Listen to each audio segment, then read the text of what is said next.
The year is 1631.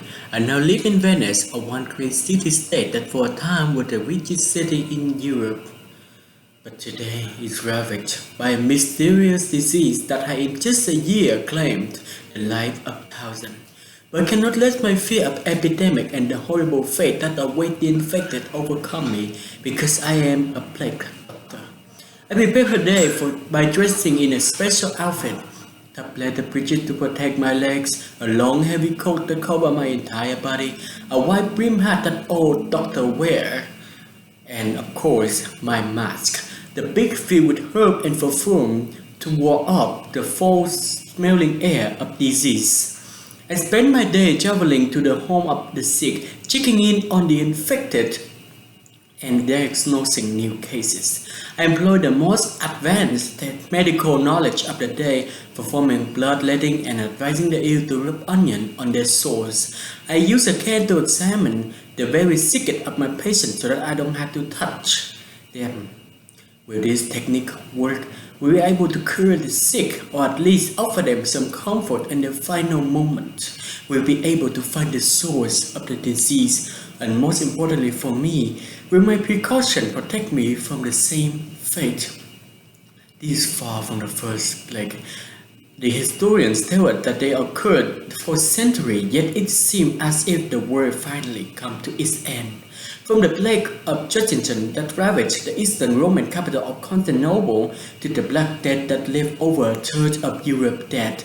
Now, 300 years after the last terrible outbreak on the continent, it has reappeared here in Venice. And this plague hit our city hard. Once a center of culture and commerce, we are seeing our time as a powerful city-state waning. The streets are empty and shops are barren, with over a third of population dead or dying. We try to locking the sick away in pest house, stripping those who show signs of disease of their clothes and possessions and burning them, even quarantining them to an island in an attempt to do anything to stop the spread, but nothing has seemed to work. The number of infected grows by days and death count rise higher and higher. The plague is true nightmare for those unlucky enough to be stricken by it. Strange swellings appear on the body, especially under arms and around the grow to the size of apples and dripping blood pushed before erupting into painful sores. The body is then overcome with fever and chills. The patient can no longer keep food down and wasted away by diarrhea and vomiting. It can only progress so quickly that there's nothing I can do. Often someone goes to sleep healthy with no symptom and is dead by the morning. We are unsure where the plague came from or how it spreads. Something is come only from touching an already infected individual, or the belief that spirits jump from eyes of the sick onto those who are healthy, carrying the dead with them. As for myself, I believe that's a foul air, as my asthma carries this horrible malady. That is also why my most important piece of equipment is also one that makes me most clearly as a plague doctor, my mask. Each day I fill the nose with fresh flower and herbs, using the pleasant smell to ward off the plague.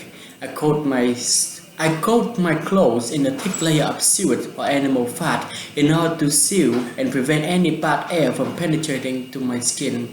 I focus on combating the odor that seems to follow the sick and encourage the healthy to stay well by staying indoors and surrounding themselves with pleasant aromas. I employ other techniques on those who are not yet at that door, such as bloodletting with leeches or lancing the swollen boils in an attempt to drain the sickness away. Though I must take great care of ensuring that none of the potentially deadly fluid touch my skin, I'm also cautious not to touch the sick patient at all. My cane allows me to examine the body from a distance, though when they are that advanced stage, usually all I can do is direct the family to remove the body from the home when the patient eventually succumbs. That is the end of my VOA